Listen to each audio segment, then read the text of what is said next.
Assalamualaikum warahmatullahi wabarakatuh. Tepang deui sareng Pak Parman dina pangajaran bahasa Sunda dinten ayeuna. Ayeuna urang baris diajar ngeunaan latihan ulangan harian pangajaran kadua anu judulna Kajadian Sapopoe bahasa Sunda kelas 5. Mangga nu teu acan subscribe heula. Wilujeng ngerjakeun.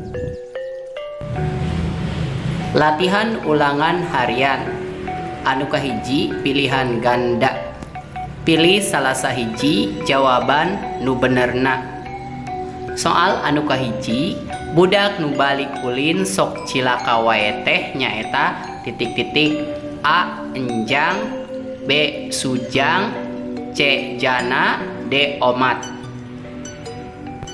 Anu kadua, budak nu babarian labuh diibaratkeun siga titik-titik.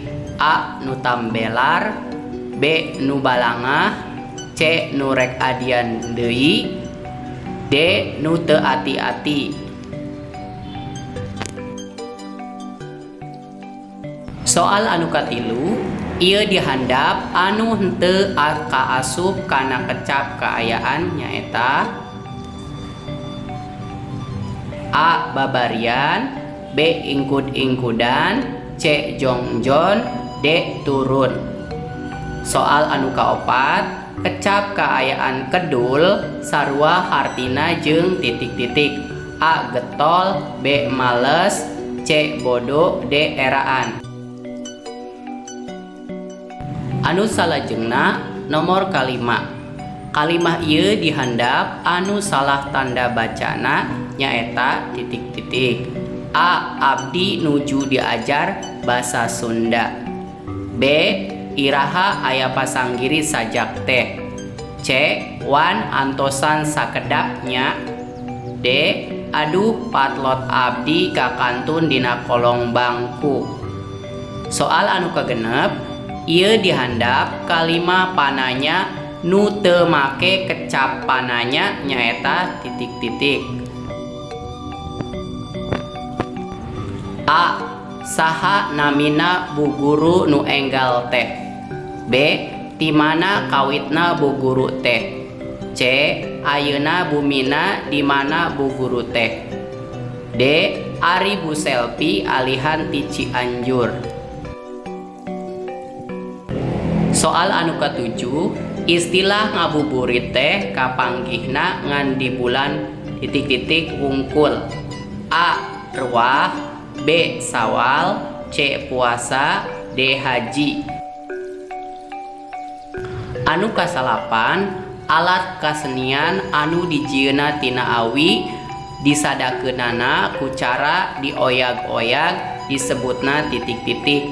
A. Bangsing, B. Suling, C. Calung, D. Angklung.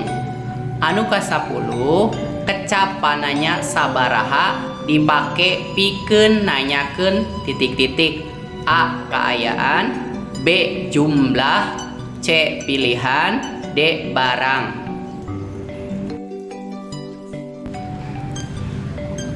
Soal anu kadua, esei. Jawab kalawan singget. Soal anu kahiji, naon nu disebutna karangan anu eusina nyaritakeun hiji hal kajadian. Anu kadua, kecap ati-ati sarua jeung kecap naon. Anu katilu, tuliskeun 5 contoh kecap kaayaan. Anu kaopat, jieun 3 contoh kalimah pananya. 5. Benerkeun ieu tanda baca ieu kalimah dihandap. A. Barudak keur kerja kelompok, B. Di imah saha barudak arulina, C. Urang ulin ucing-ucingan yuk.